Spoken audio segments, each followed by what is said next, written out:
자, 지금 선생님이 큰 제목을 지었는데 이 제목 같이 한번 크게 읽어볼까요? 다 같이 시작. 자, 규정 선생님께서 말씀하셨지만 바다 안에는 아주 무한한 가능성과 그다음에 아주 많은 것들이 들어있는데 바다, 섬, 그리고 환경을 이야기하기 전에 이렇게 아름다운 바다를 지키기 위해 무엇을 해야 되는지 우리가 가장 먼저 고민해야 될 것 같아요. 우리 4학년 일반 친구들은 환경 동아리 하면서 조금 선생님이 이야기를 했었는데 2반 친구들은 오늘 처음 이야기를 나누는 것 같아요. 처음부터 끝까지 잘 듣고 내 마음에 어떤 생각이 드는지 이따가 공유해 줬으면 좋겠어요. 잘할 수 있지요? 자, 선생님이 퀴즈를 낼 건데요. 지금 3가지 사진을 보여줄 건데 이 사진의 공통점을 한번 찾아보세요. 어떤 점? 공통점! 자, 공통점을 찾아보세요. 자, 첫 번째 사진은? 페트병.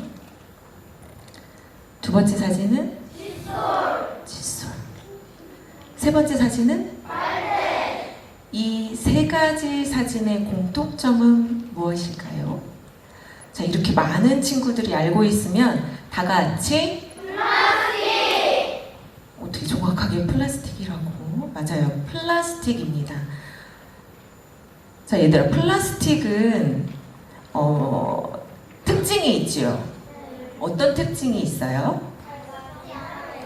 아, 맞아요. 우리 환경 공부를 했으니까 제일 먼저 나오는 게 잘 썩지 않아요. 근데 좋은 점도 있어요. 맞죠? 플라스틱에 좋은 점이 있으니까 우리가 지금까지 아주 많은 시간 동안 아주 많은 양의 플라스틱을 만들어서 사용하고 있었던 거야. 그럼 좋은 점도 한번 얘기해 볼까요? 자유롭게 얘기해 볼까요? 맞아요. 모양 만들기가 쉬워요. 그리고 맞아요. 오랫동안 쓸 수도 있어요. 또 그리고 얘들아, 플라스틱으로 만든 거는 대부분 가볍죠. 가볍죠. 맞아요. 색깔도 예뻐요. 색깔도 원하는 대로 만들 수 있어요. 이런 장점이 아주 많은데 좀 아까 정답이 나왔지만 또 다른 공통점이 있습니다. 또 다른 공통점은 바다 환경오염의 주범입니다. 자, 왜 플라스틱, 이렇게 장점이 많은 플라스틱이 바다 환경오염의 주범이 되는지 한번 뉴스를 한번 볼 거예요. 뉴스 한번 볼게요. 인도네시아 한 국립공원 앞바다에서 죽은 채 발견된 향유고래의 뱃속에서는 플라스틱 쓰레기만 6kg이나 나왔습니다. 플라스틱 병과 가방, 샌들, 마대자루까지 1000개가 넘는 쓰레기로 가득 찼습니다. 남아프리카 공화국 케이프타운에서 구조된 바다 거북의 목에서 커다란 비닐봉투를 꺼내는 작업이 한창입니다. 엑스레이 촬영을 통해 이 비닐봉투가 거북이의 호흡을 방해하는 것을 발견하고 내시경을 통해 제거한 것. 이처럼 해양 오염이 날로 심각해지는 가운데 배양에서 조사한 모든 바다 거북의 내장에서 미세 플라스틱을 포함한 합성물질 조각이 검출돼 충격을 주고 있습니다. 영국 엑스터 대학과 플리머스 해양연구소는 대서양과 태평양 등에서 어망등에 걸려 죽은 바다거북 102마리의 내장을 조사한 결과 모든 바다거북에서 미세 플라스틱을 포함해 5mm 이하의 합성물 조각을 발견했습니다. 바다거북의 내장 일부에서 발견된 합성물 조각은 모두 800여 개로 섬유가 가장 많았는데 옷이나 타이어, 그물 등에서 나온 것으로 추정됩니다. 연구팀은 죽은 바다거북의 전체 내장을 조사할 경우 검출량은 20배 이상에 달할 것이라고 밝혔습니다. 플리머스 해양연구소의 페넬로페 린데크 박사는 동물 플랑크톤부터 돌고래, 거북에 이르기까지 수년간 조사한 거의 모든 종에서 미세 플라스틱을 발견했다며 이번 연구 결과는 바다로 흘러드는 플라스틱 쓰레기를 줄여야 한다는 분명한 신호라고 강조했습니다. 자, 마지막에 앵커의 멘트가 멘트를 혹시 기억한 사람? 바다로 흘러드는 플라스틱을 줄여야 한다는 신호입니다. 여기서 가장 조금 우리가 집중해야 되는 단어는 미세 플라스틱이에요. 뭐라고? 미세 플라스틱. 맞아. 미세하다라는 뜻이 뭘까요? 작은데 너무 작은 거. 작아서 눈으로는 안 보이지만 몸에 들어가서 쌓이면 분명 어떤 역할을 하는 그 미세한 거. 자, 그래서 플라스틱의 문제점은 손쉽게 만들어 사용 가능하지만 썩어 없어지지 않는다는, 그리고 그 썩어 없어지지 않기 때문에 오랜 세월에 걸쳐서 풍화돼서 바람이나 비와 바람에 이렇게 깎여서 미세하게 작게 만들어져서 다시 우리 몸에 들어올 수 있다는 아주 큰 단점이 있습니다. 우리가 장점만 생각하고 사용하다가 이제 단점을 너무 많이 체감을 하게 되는 세월에 온 거지. 근데 방금 보여준 그 영상은, 그 뉴스 영상은 4년 전 영상이에요. 4년 전. 그럼 지금은 조금 나아졌을까요? 우리 4년 전에 그렇게 위급한 것도 알았고 심각한 것도 알았는데 4년 후인 지금은 좀 나아졌어야 하잖아요. 근데 나아졌을까 나아지지 않았을까? 나아지지 않았어. 불행하게도 그 뉴스 다음에 있었던 코로나 상황이 우리가 더 저렇게 어려운 환경에 노출되게 만들었어요. 우리 코로나 상황에서 가장 많이 사용한 거 뭐예요? 그렇지, 마스크, 그 다음에 플라스틱, 그 배달용기 이런 거. 근데 그런 것도 결국은 플라스틱으로 만들어졌고 일회용품이기 때문에 흘러 바다로 가고 있다는 아주 불행한 일이에요. 그러면 썩어 없어지지 않는 게 얼마나 문제인지 또 다른 뉴스를 한번 볼게요. 선생님이 보고 나서 질문 한번 해보도록 하겠습니다.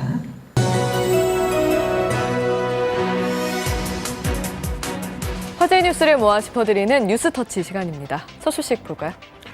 네, 우리가 1년 동안 쓰는 일회용 플라스틱 컵을 이렇게 차곡차곡 쌓으면 네. 달에 닿을 정도로 그 양이 어마어마하다고 합니다. 네, 그럴 것 같아요. 아무리 네. 우리가 또 재활용을 한다고 해도 너무 많이 쓰이니까 정말 문제입니다. 네, 맞습니다.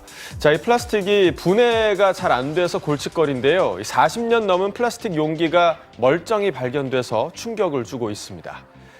지난 2일 스페인의 한 해변가에서 발견된 요구르트 용기입니다. 1976년 몬트리올 올림픽을 기념하기 위해서 생산된 제품인데요.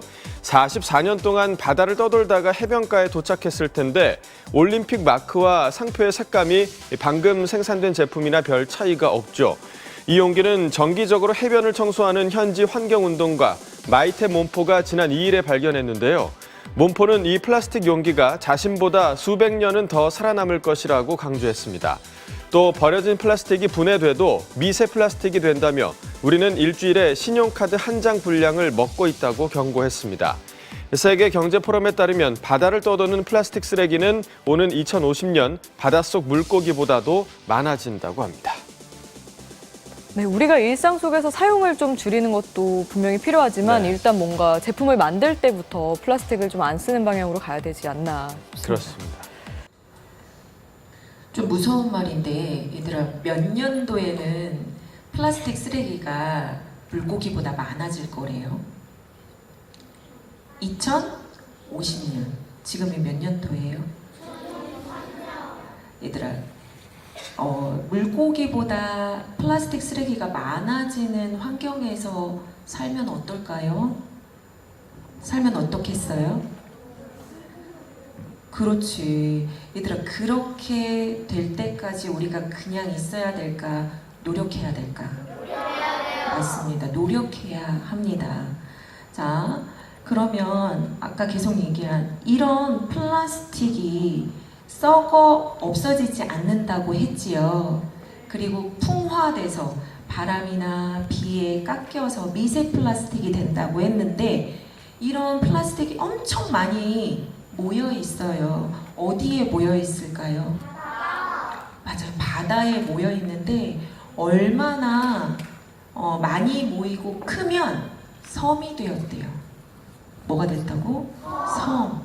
자, 다시 한번 이게 얼마나 심각한지 한번 보겠습니다. 아시아, 오세아니아, 북아메리카, 남아메리카, 남극 등의 대륙에 둘러싸여 있는 태평양은 전 세계 바다 면적의 반을 차지하는 큰 바다예요. 세계에서 가장 넓은 면적을 자랑하는 만큼 석유와 천연가스 등의 자원 개발을 위한 대륙풍도 많이 있고 다양한 수산물이 잡히는 어장도 발달되어 있는데요. 특히 적도를 중심으로 흐르는 난류가 한류를 만나는 북서태평양 어장과 북동태평양 어장은 세계적인 어장이기도 한데요. 우리나라의 바다도 태평양의 연해로서 풍부한 수산 자원을 자랑하고 있어요.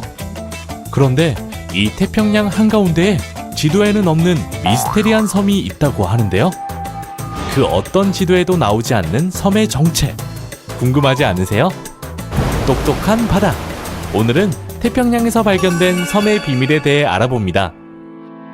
1997년 여름, 미국 LA에서 하와이까지 요트 경주가 열리던 어느 날, 경주에 참가한 찰스 무어라는 이름의 선장은 좋은 성적을 내기 위해 지름길로 항해하던 중 이상한 일을 겪게 되었어요. 마치 영화 속 한 장면처럼 갑자기 바람도 없고 덩달아 바다의 흐름도 멈추면서 자연스럽게 요트도 멈추게 된 것인데요. 당황한 무어 선장은 주변을 살펴보다가 섬처럼 보이는 곳을 발견했는데 가까이 가서 보니 플라스틱 쓰레기가 잔뜩 모여있는 쓰레기 섬이었어요. 더 심각한 문제는 1997년 최초 발견 이후 섬의 규모가 매해 커지고 있다는 건데요. 현재 태평양의 쓰레기 섬은 한반도 면적 7배 너비로 쓰레기의 무게는 무려 8만 톤으로 추정된다고 해요. 여기서 드는 의문점 하나. 어떻게 바다 한가운데에 쓰레기 매립장처럼 플라스틱 쓰레기가 모이게 되었을까요? 그 답을 알기 위해선 먼저 해류에 대해 알아야 해요. 해류는 말 그대로 바닷물의 흐름인데요. 염분과 온도의 차이, 그리고 바람에 따라 움직임이 다르다고 해요. 특히 각각 다른 해류가 만나는 곳에서는 크게 소용돌이가 생기는데요. 쓰레기 섬이 발견된 곳은 한류인 캘리포니아 해류와 난류인 북적도 해류가 크게 소용돌이치는 북태평양 환류 지역의 안쪽이었는데요. 이곳은 무풍지대로 해류의 흐름이 매우 느리다고 해요. 연안에 버려진 플라스틱을 비롯한 각종 쓰레기는 이렇게 바다의 흐름에 따라 떠다니다 해류가 크게 소용돌이치는 곳으로 모이면서 섬처럼 쌓이게 된 것으로 추정하고 있습니다. 북태평양 환류 외에 남태평양 환류, 북대서양 환류, 남대서양 환류, 인도양 환류 지역에도 크기는 조금 작지만 거대한 쓰레기 섬이 있다고 해요. 그만큼 바다로 버려지는 쓰레기가 많다는 건데요. UN 환경계획 UNEP에 따르면 전 세계적으로 1950년대 이후 83억 톤의 플라스틱이 생산됐고 이 중 약 50억 톤은 매립되거나 바다로 버려졌을 거라고 해요. 뿐만 아니라 현재도 전 세계에서 매년 3억 톤의 플라스틱 제품이 생산되고 있고 이 중 1000만 톤 정도가 바다로 배출되고 있다고 하는데요.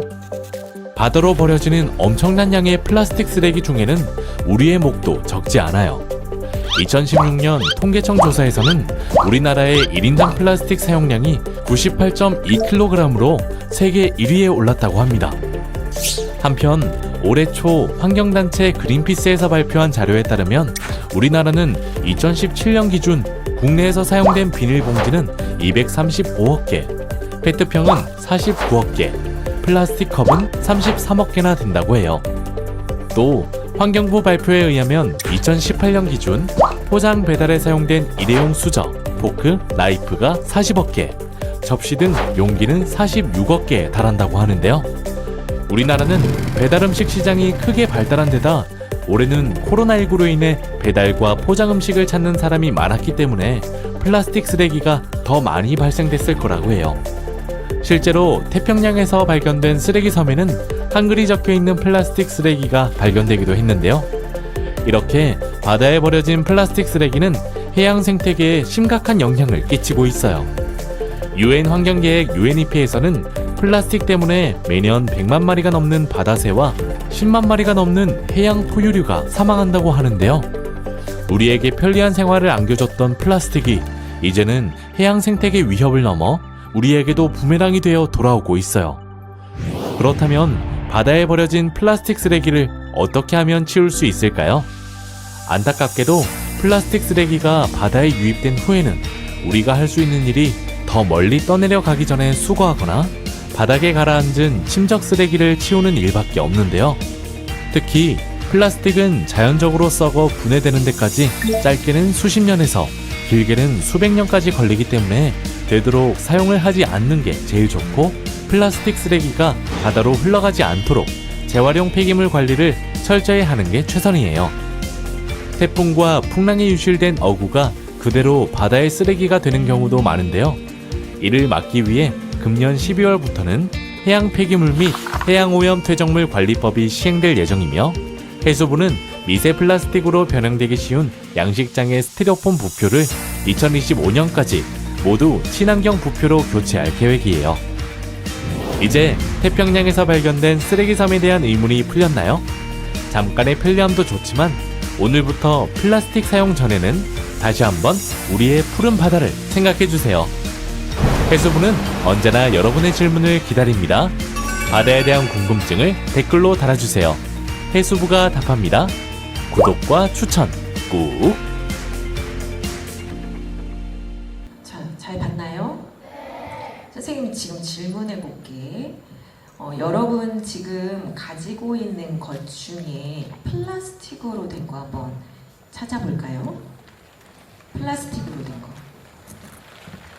아, 옷 지금 나눠주신 거? 아, 맞아요. 네, 맞아요. 의자도 마찬가지입니다. 자, 내려놓으세요. 자, 아까 영상에서도 나오지만 플라스틱으로 된 물건을 사용하지 않는 게 가장 좋다라고 이야기하고 있어요. 그리고 불행하게도 버려진 플라스틱은 바다에서 어떻게 해야 한다? 맞아요. 수거해야 합니다.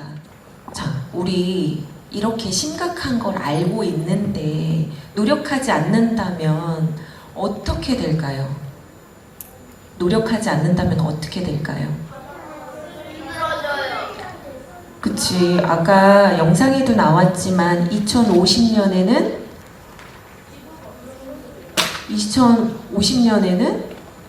플라스틱이 물고기보다 더 바다에 많을 거라고 예언을 했지요. 근데 그렇게 두면 될까요? 안 될까요? 맞아요. 안 됩니다.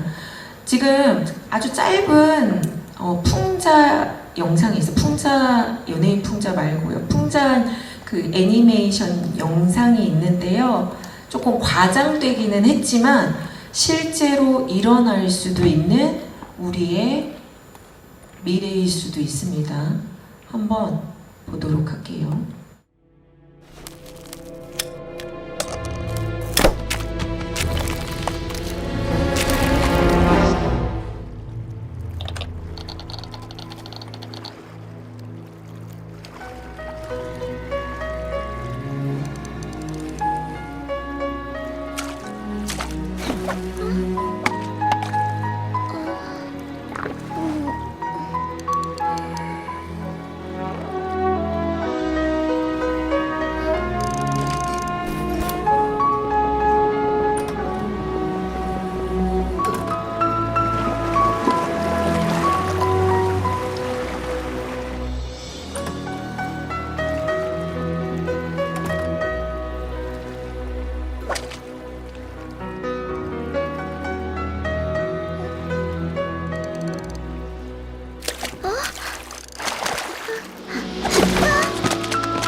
무섭지 얘들아.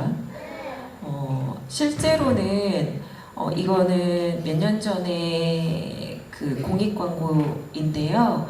이 이후에 이제 마트에서 일회용품, 뭐 플라스틱, 비닐 이런 거 사용하지 않기, 그 다음에 커피 전문점 이런 데서 일회용컵 사용하지 않기 많은 운동이 실제로 벌어지고 있습니다. 너네도 아마 체감하고 있을 거예요. 자, 우리는 어떤 노력을 해야 할지 지금 처음부터 끝까지 다 같은 얘기를 하고 있어요. 같이 한번 읽어보겠습니다. 첫 번째, 플라스틱 제품 사용하지 않기. 두 번째, 플라스틱 재활용하기. 자, 이거는 이제 다 비슷한 말이에요. 플라스틱 정류장, 플라스틱 방앗간, 프레셔스 플라스틱이라는 플라스틱을 가져가면 재활용해주는 공간이 아주 많이 생기고 있습니다. 그래서 선생님이 대전에 있는 곳을 좀 소개해주고 싶어서 찾았는데 대전에는 유성구에 한 곳이 있더라고요. 이때의 플라스틱은 너무 작아서 분류가 어려워서 이렇게 뚜껑 같은 거 그런 플라스틱을 모아서 가져가면 재활용해주는 공간인데요. 4학년 일반 교실에 가면 그 플라스틱 저금통이 있어요. 오늘 4학년 2반 친구들도 함께 공부하고 나서 선생님이 그 저금통을 복도에다가 내놓을 거예요. 그러면 2반 친구들도 같이 플라스틱 저금통에 저금을 해줬으면 좋겠습니다. 그 다음에 세 번째, 친환경 제품 사용하기. 마지막, 환경에 관심 가지기. 업사이클링, 리사이클링. 물건을 사거나 그 다음에 뭔가를 사 먹을 때 이렇게 되어 있는 이런 글씨가 있는 것에 조금 더 집중해서 고르고 그 다음에 사고 하면 훨씬 더 조금 깨끗한 미래가 여러분한테 있지 않을까 싶습니다. 자, 쉬운 거부터 노력해 보겠습니다. 방금 얘기한 것처럼 플라스틱 프레셔스라는 공간에 가면 플라스틱을 재활용해 줄 수 있어요. 그리고 그린피스에 대해서도 간단하게 소개하겠습니다. 플라스틱의 종류에는 재활용을 할 때 이런 종류의 플라스틱을 종류별로 모아서 가는 건데요. 우리 알고 있는 페트병 뚜껑, 그 다음에 음료수병 뚜껑, 그러니까 작은 소스 용기, 요구르트병 이런 거를 종류별로 모아서 가면 됩니다. 그러면 이렇게 플라스틱 수거함, 그 다음에 정류장에 가면 이렇게 영구적으로 쓸 수 있는 장식품이나 가방 등을 만들어서 준다고 해요. 언제 기회 되면 같이 방문할 수 있는 기회를 선생님이 만들어 보도록 하겠습니다. 그 다음에 그린피스는 세계 환경운동단체 비정부 기구인데요. 홈페이지에 들어가면 이렇게 각각의 환경을 어떻게 지켜야 하는지 소개가 잘 되어 있어요. 여기서 5번째 플라스틱 있는 거 보이나요? 이 플라스틱에 들어가면 플라스틱이 얼마나 우리 환경에 지금 문제를 일으키고 있는지 그리고 어떻게 줄여야 하는지 잘 알 수 있습니다. 여러분도 오늘 집에 가서 꼭 한번 들어가 봤으면 좋겠어요. 그리고 여기에 지금 변화에 동참하세요 해서 서명하기 클릭할 수 있거든요. 그러면 가면 자, 서명하겠습니다 하고 이렇게 함께 동참을 클릭을 하고 이제 마음에 옆에 있는 걸 읽으면서 다짐할 수 있는 시간을 가지면 좋겠어요. 대형마트에서 플라스틱 쓰레기가 없는 쇼핑을 요구하세요. 자, 요즘에 과일 사고 채소 사고 하면 채소랑 과일도 오지만 플라스틱 쓰레기도 엄청 많이 오지요. 그거 한 번 쓰고 버려지는 것들인데 그런 것들을 과대포장하지 말고 그냥 물건만 받자, 알맹이만 받자 이런 노력을 서명을 해서 우리의 의견을 대기업에 상점에 전달하는 그런 활동입니다.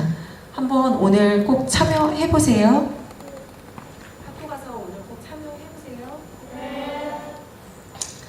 자, 오늘부터 당장 같이 쉬운 것부터 시작합니다. 선생님이 아까 오는 차에서도 얘기했지만 여러분에게 선물을 줄 거예요. 자, 같이 참여해 보자는 의미에서 우리 가장 많은 전 세계인이 쓰고 있는, 그래서 큰 문제가 되고 있는, 자, 이거 뭐예요? 맞아요. 칫솔입니다.